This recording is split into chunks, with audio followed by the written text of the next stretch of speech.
Hey guys, Kevin Zellman here with your Idol recap right here on Q Hollywood for Get Real LOL. So this is the place where you can get all of your entertainment news 24/7. So in order to get all that news, guys, make sure you are following us on Facebook and on Twitter. Later on in the show, we are going to be joined by Olivia Rox, who just made it through Hollywood's group round, so I am really excited to talk to her. I cannot wait to see what she has to say. But first, let's discuss what happened on Idol this current week. So it started with the lines of 10. So all 190 artists, they sang solo for Harry, Keith, and JLo, and the three of them, they weeded through all of the talent, leaving only 108 singers left for group rounds. So as we all know, this the group rounds. That is the hardest round of American Idol. Emotions take over. The singers don't get any sleep. It is a legitimate boot camp. So the first group to perform was Team Blue Eyes. That's what they dubbed themselves, and that group consisted of Jacob Sasser, Corey Wheeler, Jenna Renee, and actually a friend of mine, Kelsey Watts. They sang Bruno Mars's Treasure, and for the first group to go, they killed it. They are all going through to the next round. The judges loved them. They couldn't stop raving about them. So this next part, this was actually the first time that this happened on American Idol. So Trent Harmon, you guys, I talked about him a few weeks ago. He was diagnosed with mono, and he was very contagious. His doctors did say that it was safe for him to continue in the competition, but he cannot come in close contact with anyone. So between his doctors and the producers, they said that because of his illness, that Trent is able to participate in group rounds as a solo act. He performed Rather Be, and the judges said that that is the way that you are supposed to perform when you are sick. You are not supposed to let it bother you. And they also said that he was the best group of the night. So they sent him through to the next round, so we'll be seeing him in the weeks to come. Milk and Cookie, they were a group that consisted of Jen Blossel, Bree Rye, Lindsay Frey, and Sarah Sturm. They took a different approach to One Direction's Drag Me Down, and I really liked this rendition of it. Keith, he commented on Jen's quirkiness, which I love that too about her. So the four of them, they nailed the performance. The judges loved it. They're all going through to the next round, so I'm excited to see where they're going to end up next week. We should also mention that some of the artists that I've featured in previous Idol recaps, that they also made it through group rounds, the dreaded group rounds, I should say. So those artists are Tristan McIntosh, Lee Jean, Avalon Young, C.J. Johnson, and Thomas Stringfellow. But after this round, there are some artists that I have to mention as well because they're just way too good to ignore and not say anything about. So you guys, these are who you need to watch out for, these people. Mackenzie Borg, Dalton Rapatoni, Gianna Isabella, and La Portia. You're not going to miss La Portia with her huge hair. So guys, we are now being joined by a contestant from this season of American Idol, Olivia Rox. Olivia, thank you so much for joining us on Idol Recap. How's your whole life been since Idol? It's been crazy. It's actually really surreal for me because I still kind of see myself as just a kid who's, being on a show. And to actually watch it on TV and see myself, it's like, what? That's Yeah. crazy. I know that person. I've been in that situation. It's Were really cool. were you like one of the people that has watched Idol since day one when Kelly won? Yeah. When I first started watching it, though, I probably didn't realize what was happening. Uh-huh. Because I was probably like 2 or 3. But I've watched like every season. My parents as well, so it's been a real part of our lives. Mm-hmm. Since I was a baby. I was telling you before, it's not going to air, but we're like the biggest Idol fans, so we've watched since day one also. So I know that feeling from like then covering it with press and doing everything. It's crazy.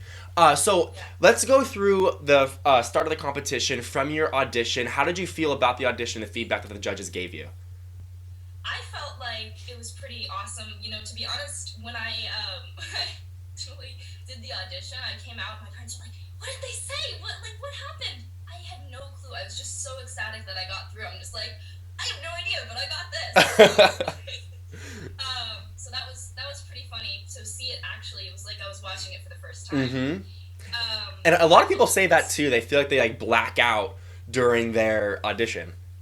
Yeah, it was crazy. It was like I blacked out during the audition because it's like, in the moment you're like totally in it, but then you come out and you're just so overwhelmed with joy that you got through that you're just like, I don't really care what happened. Right. I got through. That's crazy. And so Hollywood Week is aired this week. What was your experience with Hollywood Week like? Because some people, Clark Beckham from last season, he said that Hollywood Week is his most favorite week. And then there's some people that there's too much drama and people want to sleep and it's too much work. So how do you lay in between those two feelings? I'm kind of in the middle because Hollywood Week was extremely hard. You know, you see it on TV and some people think, oh my gosh, this is the hardest thing ever. I was one of the people who thought, oh, that is easy. If I was in that, I would just be like perfect, nothing. You know, I would be sleeping long hours and everything. No, it's the opposite. I literally slept for like 3 hours a night maximum. Mm-hmm. And I was so just like in a daze after it all. It was crazy though because it was overwhelming. When they were actually picking the groups though, I was asleep on the floor. So my dad comes running over and he's like shaking me awake and I'm just like, go away right now. I don't want to talk to you. Because I'm on like 3 hours of sleep at that point. He's like, they're picking the groups. You have to go in the theater right now.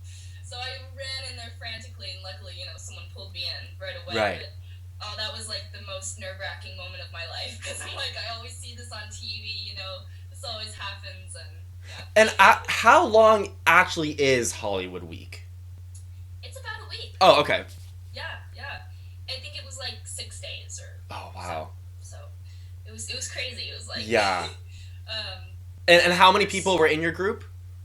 My group was 4 people. Okay, good. Well, We had really good synergy too. Like we got along so great. Mm-hmm. The performance kind of wasn't that great. Okay. But the whole experience was amazing. Well, I do remember last season, Nick Fradiani was in a group, and the group, they sang Rude by Magic, and it was like an incredible performance, and like, now look where he is. So you never really know with Hollywood Week, because you could have a bad performance, the judges could see something, and you could still go on through, you know what I mean? Yeah. So what's your inspiration for music? How did you figure out that you were a singer? You know, it wasn't really a moment in time. I think it was more just a gradual ascent, basically. Mm-hmm. Like, both of my parents are musicians, and my dad's a recording artist, saxophone player, and my mom used to sing alternative rock, which I'm sure you saw in the piece. Yeah. So it was really a natural transition for me to become a musician. It was kind of like, well, this is like the best career ever, and I love to sing more than anything. I love to write music. I mean, this is like my dream. How do I not follow this passion? Mm-hmm. You know what I mean? It was kind of like that for me. And what if you could like do a duet or meet or sing with anyone, who would you choose? Oh, that's tough. Or a top 3, would that make it easier? Yeah. I mean, right now, I would say Kelly Clarkson, just because she tweeted me, and I was like, oh my gosh. That's awesome. But, I mean, also, I love David Cook. And He's I my love, favorite like, idol. Oh my gosh, he's like incredible. Mm-hmm. I honestly, I love a lot of the idols. They're all really great. And Oh, then do you mean like non-idols though, or? Also, aside from Idol, yeah. Oh, that's tough. I do love Pink. I know that. Well, pink hair. Hey. I was gonna say your hair. No, I think she's a really great musician, and she just like speaks her mind, which is really cool, and I respect that. I wish that some of the greats were still alive because I'd love to sing with them. But I mean, honestly, I just love to sing with anyone that creates a good performance. You know, like something that's memorable. Mm-hmm. And then, what kind of music is on your iPod right now? Like, if you're gonna turn your iPod on, click the playlist, what's in it? Well, right now I'm kind of into Spotify. I've been like, you know, on that. I go through phases though, because like if you asked me this a week ago, I would be all playing White Tees. Okay. But right now I'm kind of like in the Katy Perry realm. Okay. But it goes through phases for me. Like it's always something new. I see all the guitars in the back. Are those your guitars? Do you play them? What instruments do you play? Okay, let's see. So this black one back here, Yes. that's my mom's. Okay. Blue one, mine. Red one, my mom's. And then mine. Haha. And then my dad's, well, this is kind of like his workspace, trying to figure out chords. One over here, you can't see in the YouTube. But I play guitar, piano, ukulele. I dabble with other instruments too whenever I'm like feeling like it. Yeah. But those are my staple 3. And are you the type of musician that, like, you self-taught? Like, or you were self-taught to learn all these instruments? For the most part, yeah. Wow. When I was really little, I had some piano lessons just to kind of get me into that. But no, I haven't had any. Oh, you know what? Actually, do you know who Jake Shimabukuro is? No. No? Oh my gosh. Okay, well, you have to. This is homework for you. Okay. You have to check out his version of Bohemian Rhapsody. Okay. He's the ukulele player. Okay. And how do you spell his name? Oh my gosh, I don't know. So he does a great version of Bohemian Rhapsody? It's insane. It's like you've never heard anything like it. He does all of the parts. And we were actually on a cruise with him, and so he taught me a little bit of ukulele. He kind of got me inspired to start ukulele. Right. That is so cool. It was really fun. And is there an instrument that you have not taught yourself yet that you do want to teach yourself? Oh, that's a good question. Oh, my dog's is scratching to get up. Here we go. Here she is. Haha. Hi. Hello. Roxy. I really want to learn drums. I tried them a little bit, but I haven't really done anything past just the basic beats. And I feel like that's really good for coordination and for, coming up with your own beats for a song or something, to actually hear it instead of just hearing it in your head. That's something I definitely want to learn, and she just took up half my screen. Getting back to the Idol competition, what is something that you want to show America on the Idol stage that people wouldn't necessarily think that you can do, or sing a type of song or a genre? Well, one thing, and I don't know if you'd let me sing it, but I would love to do Led Zeppelin's Black Dog on there. Because that's definitely a different side of me that no one's seen. I love doing, things that are unexpected. Because people just see me as, oh, she's just a fun girl, and she doesn't, maybe she doesn't have as much depth, which I want to show people that I do have depth, because I've been writing songs since I was 4, and I know those were probably really lame at the time, but I'm definitely a true artist in that sense. I love to write. I love to come up with ideas for arrangements and songs and different things that you wouldn't expect. So that's kind of what I want to show people, is that I can be unexpected. Because I always relate, when people say this or say that they can rearrange a song in their auditions and everything, I always relate it back to David Cook's Billie Jean moment. Because I think that was one of the best moments in Idol history. So I feel like you can do that too. Take a song and completely just redo it so it sounds like your own, but it's still the same version. You know what I mean? Yeah. I love it. Is there a certain song you want to sing on Idol? Oh. Besides the one you just mentioned? Yeah. I don't know. Because there are so many amazing songs, but I mean, one that comes to mind just in the beginning is maybe "God Bless the Child" by Billie Holiday. Because I've actually been singing that for a really long time, and it's a very close to my heart song, because and maybe "Somewhere Over the Rainbow." I love that song.